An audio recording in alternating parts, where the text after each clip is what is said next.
అనుకూలంగా ఉన్న మీడియా, కూటమిలోని పార్టీలు తీవ్రమైన ప్రచారం చేసే కార్యక్రమాన్ని చేపట్టారు. ఎప్పుడైతే నారా చంద్రబాబు నాయుడు గారు ముఖ్యమంత్రి స్థాయిలో ఉండి తిరుపతి లడ్డూ వివాదాన్ని ప్రస్తావన చేశారో 18వ తారీఖున కూటమి ఎమ్మెల్యేల మీటింగ్ సమావేశంలో ఆయన జంతువుల కొవ్వు లడ్డూ తయారీలో ఉపయోగించినటువంటి నెయ్యిలో కల్తీ కలిసింది అనేటువంటి ఆరోపణ చేశారో, ఆ ఆరోపణ తరువాత అందరూ ఒక్కసారి ఉలిక్కిపడి అనేక వ్యాఖ్యలు చేశారు. దేశవ్యాప్తంగా, రాష్ట్ర వ్యాప్తంగా తెలుగువారు ఎక్కడున్నా కూడా అందరూ కామన్గా చేసినటువంటి కామెంట్ ఏంటంటే దీన్ని నిగ్గు తేల్చాలి. ఇది జగన్మోహన్ రెడ్డి గారి ప్రభుత్వం అధికారంలో ఉన్నప్పుడు లడ్డూ ప్రసాదంలో కల్తీ కలిసిందని అధికారంలో ఉన్నటువంటి ఒక ముఖ్యమంత్రి గారు చేసినటువంటి ఆరోపణ రాజకీయ ఆరోపణగా మిగిలిపోకూడదు, దీనికి ఒక లాజికల్ ఎండ్ కావాలి అనేటువంటి ఉద్దేశంతో అనేక మంది దీని మీద ఎంక్వైరీకి డిమాండ్ చేశారు. కొంతమంది అయితే సిబిఐ ఎంక్వైరీ అన్నారు, కొన్ని పార్టీలు. కొందరైతే సిట్టింగ్ జడ్జి చేత విచారణ జరిపించాలన్నారు. కొందరైతే సిట్టింగ్ జడ్జి పర్యవేక్షణలో ఒక ప్రత్యేకమైన స్పెషల్ ఇన్వెస్టిగేషన్ టీమును వేసి వారి చేత విచారణ జరిపించాలి. ఇది పెద్ద ఆరోపణ, మతపరమైనటువంటి ఆరోపణ. భారతదేశంలో హిందూ మతానికి సంబంధించినటువంటి ఒక పవిత్రమైన దేవాలయంలో ఇలాంటివి తయారయ్యేదనేటువంటి ఆరోపణ చాలా భయంకరమైన ఆరోపణ. దీన్ని ఆ స్థాయిలో విచారణ జరిపి వాస్తవాలు నిగ్గు తేల్చి నిజమైతే ఆ దోషుల్ని శిక్షించాలి అనేటువంటి డిమాండ్ సర్వవ్యాపితంగా వినిపించింది. తర్వాత చంద్రబాబు నాయుడు గారు మొన్న ఎప్పుడు అనుకుంటాను చాలా వ్యాఖ్యలు చేస్తూ ఆయన ఎంక్వైరీ చేస్తానన్నాడు. ఏం ఎంక్వైరీ విన్నారు కదా. ఆంధ్రప్రదేశ్ ప్రభుత్వంలో పనిచేస్తున్నటువంటి ఒక డిఐజీ స్థాయిలో అధికారిని వేసి విచారణ జరిపిస్తాను అని ఆయన చెప్పిన తర్వాత దేశవ్యాపితంగా, ప్రపంచవ్యాపితంగా ఉన్నటువంటి మానవతావాదులు కానీ, రాజకీయ నాయకులు కానీ, హిందుత్వానికి సంబంధించిన వారు కానీ చాలా ఆశ్చర్యపోయారు. ఇంత పెద్ద ఆరోపణ చేసి ఆయన ప్రభుత్వంలో పనిచేస్తున్నటువంటి ఒక డిఐజీ చేత విచారణ జరిపిస్తాను అనడం ఏమిటి, ఇది ధర్మమేనా అనేటువంటి విమర్శలు విపరీతంగా వచ్చాయి. అప్పుడు నేను అనుకున్నా, డిఐజీ ఏం చెప్తాడు? చంద్రబాబు నాయుడు గారి ప్రభుత్వంలో పనిచేస్తున్నటువంటి డిఐజీ ఏం చెప్తాడు? ధర్మారెడ్డి, సుబ్బారెడ్డి, అదేవిధంగా కరుణాకర్ రెడ్డి తప్పు చేశారు, వాళ్ళందరినీ ఉరేయమని రాంచుతారు. ఇంతేగా మీరు చేసేది. దానికన్నా ఇంకో బెటర్ చేయటం బెటరు. మీ అబ్బాయి ఉన్నాడు కదా లోకేష్, విద్యాశాఖ మంత్రి, ఆయన నాయకత్వంలో కమిటీ వేసి విచారణ జరిపించండి, ఈజీగా అయిపోతుంది. అంటే ఎప్పుడైతే ఇంత పెద్ద ఆరోపణ చేసి కేవలం తన ప్రభుత్వంలో పనిచేస్తున్నటువంటి ఒక పోలీసు ఆఫీసర్ని వేసి విచారణ జరిపిస్తాను అన్నప్పుడే చంద్రబాబు నాయుడు గారు చేసినటువంటి ఆరోపణ పట్టు లేనిదని, అసత్యమని, కేవలం రాజకీయ దుమారాన్ని రేపటం కోసమో లేదా జగన్మోహన్ రెడ్డి గారి ప్రభుత్వం మీద కక్ష సాధించటం కోసమో లేదా హిందుత్వాన్ని రెచ్చగొట్టి అల్లకల్లోలాలు సృష్టించటం కోసమో చేసినటువంటి ఒక ప్రయత్నం అనేది చాలా స్పష్టంగా అర్థమైపోయిందనే విషయాన్ని నేను ప్రత్యేకంగా చెప్పవలసిన అవసరం లేదు. విఘ్నులైనటువంటి తెలుగు ప్రజలు, హిందుత్వవాదులు, మతాలు సామరస్యంగా ఉండాలని కోరుకునే, లౌకికతత్వం కావాలని కోరుకునే మేధావులు ఆలోచిస్తే వెంటనే అర్థమయ్యేటటువంటి అంశము అని మనవి చేస్తున్నాం. నేను ఏంటంటానంటే, ఇక్కడ ఒక ఆరోపణ చేశారు ఒక రాజకీయ నాయకుడు, అందులోనూ ముఖ్యమంత్రి గారు. ఎవరి మీద ఆరోపణ చేశారు? గత ప్రభుత్వం మీద చేశారు. అంటే ఒకసారి ముఖ్యమంత్రిగా చేసినటువంటి జగన్మోహన్ రెడ్డి గారు ఆ ప్రభుత్వం దిగిపోయిన తర్వాత కొత్తగా వచ్చినటువంటి రాజకీయ ప్రభుత్వం చంద్రబాబు నాయుడు గారు ఆరోపణ చేశారు. ఇది రాజకీయ ఆరోపణగా మిగిలిపోకూడదనే ఉద్దేశంతోనే డిమాండ్ చేస్తే, చిత్రమైన విషయం ఏంటంటే లాజికల్గా ఏమవ్వాలండు విచారణ జరిపి దీనిలో వీళ్ళు తప్పులు చేశారు, వీళ్ళ మీద యాక్షన్ తీసుకోవాలని ఒక నిష్పక్షపాతమైన విచారణ జరపవలసినటువంటి అవసరం ఉన్నది. అలా కాకుండా తప్పు జరిగిపోయింది అంటున్నారు. ఈనాడు వాళ్ళు ఇన్వెస్టిగేషన్ చేసి పేపర్లో రాసేస్తున్నారు. మొట్టమొదటి రోజునేమో అనుమానం అన్నారు, రెండో రోజునేమో నిజం అన్నారు. ఆంధ్రజ్యోతి కూడా ఇన్వెస్టిగేషన్ చేసేసి రాసేస్తుంది, ఆయన టీవీలు కూడా ఇన్వెస్టిగేషన్ చేసి రాసేస్తున్నారు. రాసేసి శిక్షించాలంటున్నారు. ఏంటి నాకు అర్థం కాల. మీరు అలాంటప్పుడు డిఐజీ స్థాయిలో అధికారిని ఇంకా వేయాల్సిన అవసరం ఏముంది? ఈనాడు చెప్పినట్టు, ఆంధ్రజ్యోతి చెప్పినట్టో, లేదా టీవీలు చెప్పినట్టు చేసేయండి. ఏమిటి దుర్మార్గం అంటున్నా. ఒక గుడ్డగాల్చి మొఖాన వేసిన తర్వాత మీరు దాన్ని మేము తుడుచుకునే కార్యక్రమం కాకుండా వాస్తవాలు చెప్పేటటువంటి పరిస్థితి ఉండాలి. ఎప్పుడైతే మీరు చేసిన ఆరోపణలో పసలేదో ఆర్భాటాలు ఎక్కువ చేస్తున్నారు. నేను చాలా విచిత్రమైన అంశం ఏంటంటే, ఇది మన ఇక్కడ తిరుమలలో ఒక కార్యక్రమం చేపట్టారు.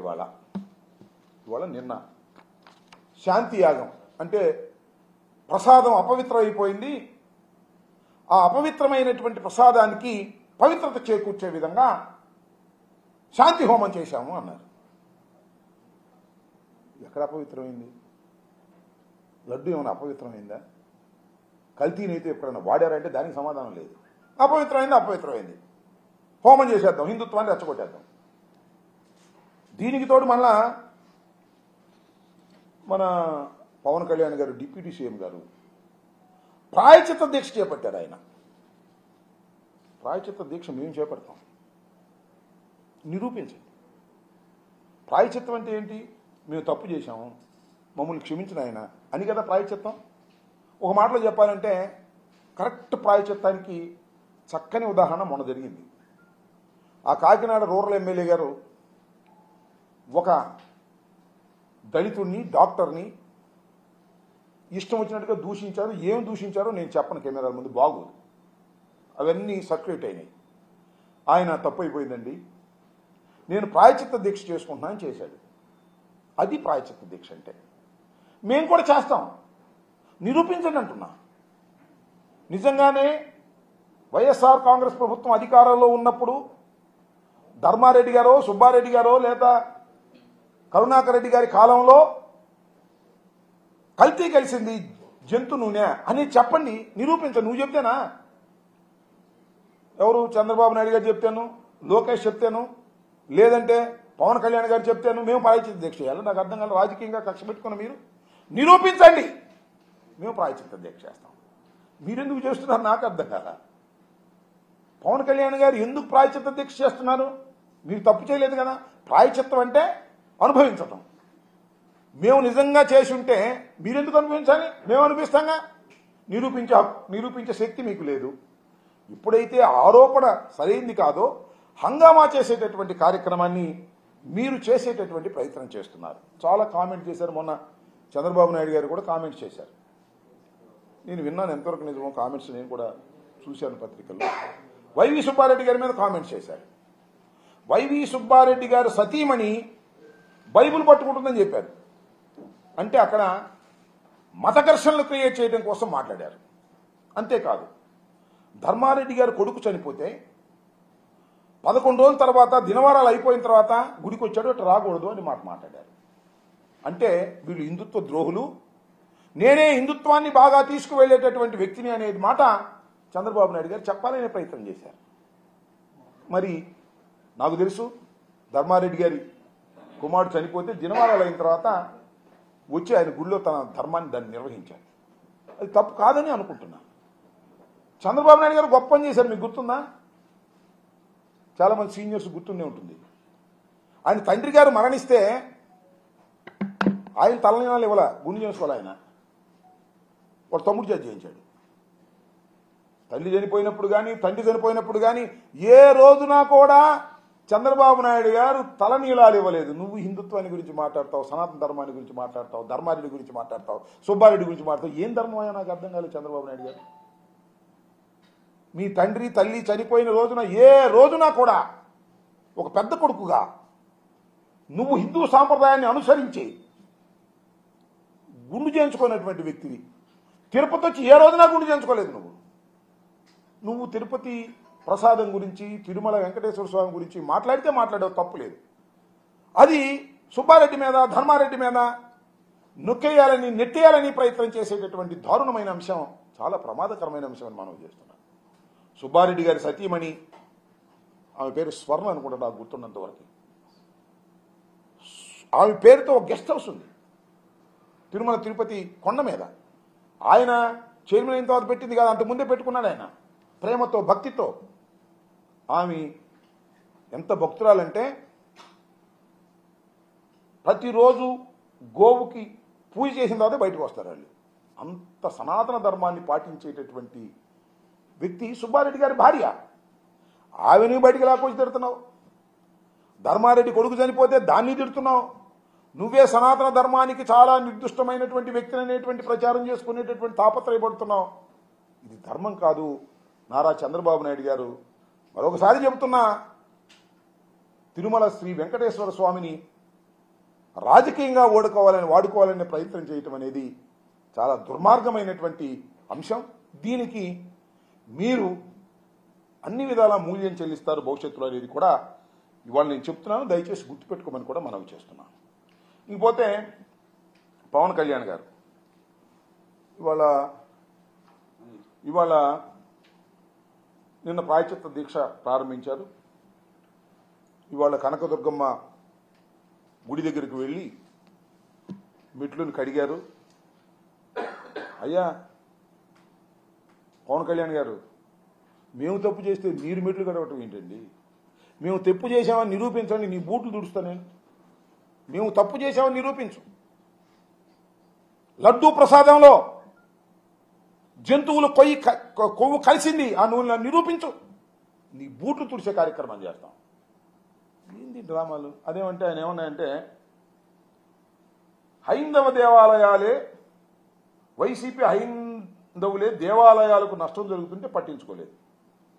హిందూ దేవాలయాలు, నేను మనవి చేస్తున్నా, తెలుగుదేశం ప్రభుత్వం అధికారంలో ఉన్నప్పుడు విజయవాడ రోడ్డు మీద ఉన్నటువంటి అనేక దేవాలయాలను పగలగొట్టి దేవాలయాల్లో ఉన్నటువంటి దైవ స్వరూపాలను మున్సిపాలిటీ తొట్టుల్లో వేసుకు వెళ్ళినటువంటి సంఘటన మర్చిపోయారా అని అడుగుతా ఉన్నా. ఆ రోజు ఎందుకు మాట్లాడలేదు? సనాతన ధర్మం మీద ఇంత ప్రేమ భక్తి ఉన్నటువంటి పవన్ కళ్యాణ్ గారు ఆ రోజు మీరు ఎందుకు మాట్లాడలేదు అని అడుగుతా ఉన్నా. ఇవాళ మా మీద రాజకీయంగా కక్ష తీర్చుకోవడం కోసం మీరు ప్రయత్నం చేసేటటువంటి ప్రయత్నం చేస్తున్నారు. ఇది తప్పు కదా? ఇది సాంప్రదాయమా? దీన్ని భగవంతుడు క్షమిస్తాడా? నేను అడుగుతా ఉన్నా. అంతేకాదు, బోమన కరుణాకర్ రెడ్డి తిరుమల వెళ్ళి హైడ్రామా క్రియేట్ చేశాడంట. నిన్న వెళ్ళాడు మాజీ టీడీ బోర్డు చైర్మన్, వెళ్ళి అక్కడే ప్రమాణం చేశాడు దైవం ముందు. దాన్ని హైడ్రామా అంట. ఆయన హైడ్రామా చేసింది, మీరా హైడ్రామా చేసింది, ఒక్కసారి ఆలోచించాలి ప్రజలు. ఆయన కూడా తెలుసుకోవాలి అని మనం చేస్తున్నాం. కొద్దిగా జూమ్ చేస్తే చూపిస్తా ఎవరిది హైడ్రామానో ఎవరిది హైడ్రామా కాదో చూస్తున్నటువంటి ప్రేక్షక మహాశయులు నిర్ణయించాలి అని. దీన్ని ఏమంటారో చెప్పమని అడుగుతాను.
అయిపోయిందా?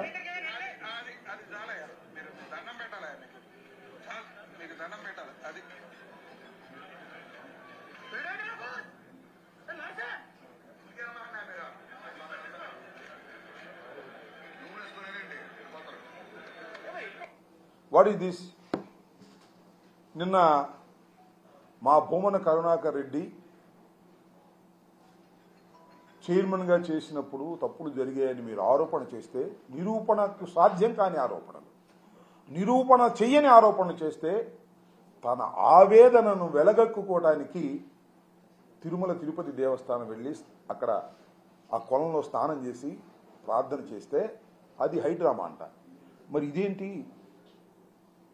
ఏమండి పవన్ కళ్యాణ్ గారు, ఇది హైడ్రామా కాదా? నేను మనవి చేస్తున్నానండి, నేనేం అనుకోవద్దు. మీకు ఆంజనేయ స్వామి భక్తులు మీరు అన్నారు. అక్కడెక్కడో మన కొండగుట్ట ఆంజనేయ స్వామి దేవాలయాన్ని కూడా వెళ్ళి పూజ చేశారు. మీరు భక్తులనే విషయంలో మాకు ఎలాంటి సందేహం లేదు. మీరు దైవభక్తులు, దానిలో మాకు ఎలాంటి సందేహం లేదు. సరే, మీరు ఆంజనేయ స్వామి భక్తులు అంటున్నారు. ఆంజనేయ స్వామి మీద ప్రమాణం చేసి జగన్మోహన్ రెడ్డి గారి హయాంలో తయారైన లడ్డూల్లో కొవ్వు నూనె కలిసిందని ప్రమాణం చేసి చెప్పండి. మీరు నిజంగా భక్తులు కాబట్టి చెప్పండి, అప్పుడు ఎంక్వైరీ చేయించండి. అంతేకాదు ఇంకో మాట అన్నారండి,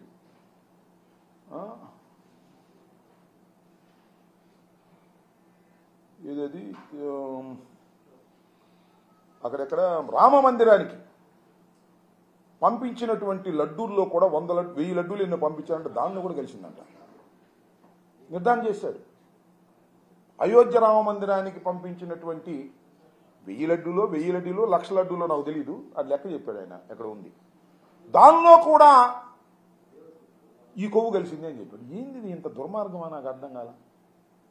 అక్కడేమో చాలా స్పష్టంగా చెప్తున్నారు, అయ్యా ఆ ఏఆర్ డైరీ ప్రైవేట్ లిమిటెడ్ నుంచి నెయ్యి వచ్చింది, ఆ నెయ్యిని టెస్ట్ చేశాము, అక్కడ నుంచి ఆ నెయ్యిని నేషనల్ డైరీ డెవలప్మెంట్ బోర్డు వారికి పంపించాము, వాళ్ళు కూడా రిపోర్ట్ ఇచ్చారు, దానిలో కల్తీ ఉందన్నారు, ఆ లారీని తిప్పి పంపించేసాం అన్నారు. అర్థం కాలేదు. ఇంకా ప్రజలు ఇంకా కన్ఫ్యూజన్లో ఉన్నారు. ఆ నెయ్యి వాడారేమోనని. ఆ నెయ్యి వాడలేదని ధర్మారెడ్డి ఆయన ఈవో గారే చెప్తున్నాడు. ఆ వాడని నెయ్యలో దాని ద్వారా అపవిత్రమైపోయిందని వాళ్ళని అన్నీ శుద్ధి చేస్తున్నారు. అంటే ఒక డ్రామా, హిందుత్వాన్ని రెచ్చగొట్టేయాలి, వైసీపీకి వ్యతిరేకంగా అనేటువంటి కుట్ర. ఇది మహాపాపం కాదా? దీనివల్ల ఎవరికి నష్టం జరుగుతుంది? వాస్తవాలు నిదానంగా బయటకు వస్తాయి కదా. ఏదో స్వామి చెప్తారే, నిజం గడప దాటి బయటకు వచ్చేసరికి అబద్ధం అన్ని దేశాలు తిరిగి వచ్చేస్తుందంట. ఆ రకంగా ఉంది ఇప్పుడు. అక్కడేమో శాంతి హోమం చేస్తారు ఆయన, ఇక్కడేమో ఈయనేమో ప్రాయచిత్త దీక్ష చేస్తారు.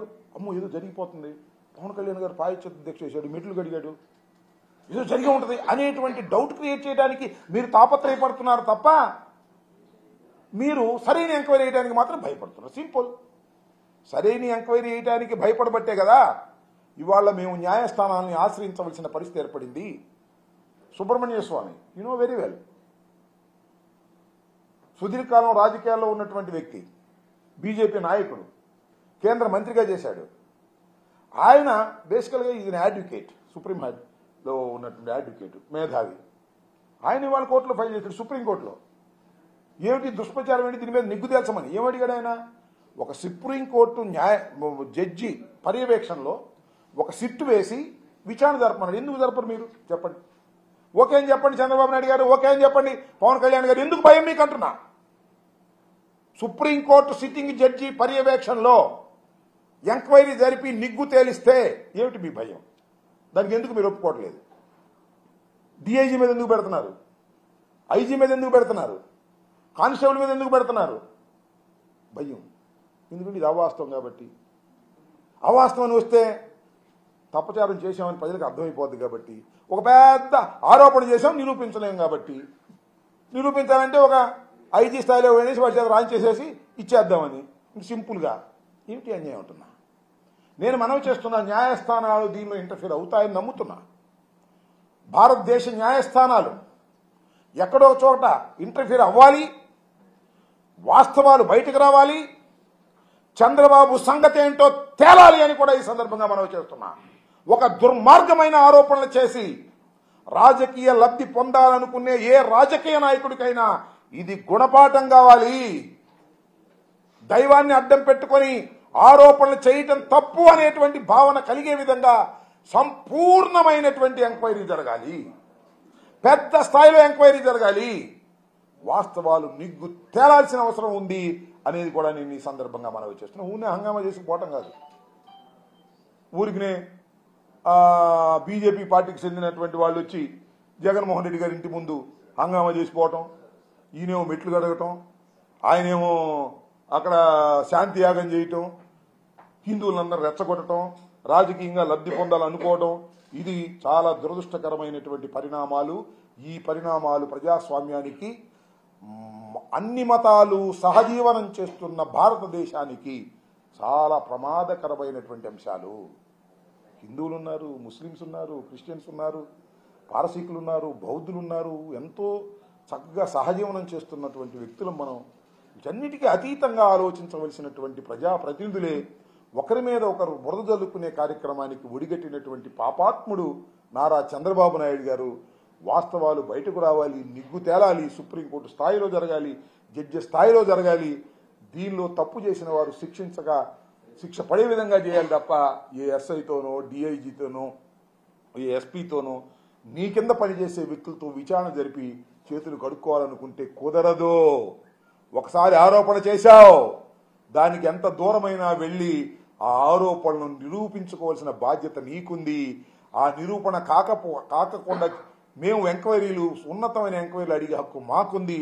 ఖచ్చితంగా దీనిలో భగవంతుడు, ప్రజాస్వామ్యం న్యాయం చేస్తుందని పూర్తిగా విశ్వసిస్తున్నానని కూడా ఈ సందర్భంగా నేను మనవి చేస్తాను. దాంతోపాటు